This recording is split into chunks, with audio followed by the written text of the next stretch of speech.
Can't remember your Upwork login or think your account has been compromised? Recovering access is your top priority. I'll outline the steps you need to take. Welcome back to Guide with Samuel. A lost account usually means lost credentials.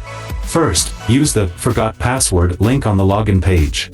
If you no longer have access to that email address, you will need to contact Upwork support directly. Be prepared to verify your identity. Support may ask for information like your full name, the email you used to sign up, or details about past contracts to prove you are the account owner. A crucial pro tip: always keep your primary and secondary contact information updated in your account settings. This is your safety net. Adding a backup email and phone number makes recovering a lost account much faster and easier. And just like that, you have a roadmap to regain control of your freelance business. Recovering a lost account requires patience and cooperation with support. Do you have a backup email on your Upwork account? For your final question, subscribe for our next video on how to reactivate your Upwork Freelancer account. Thanks for watching.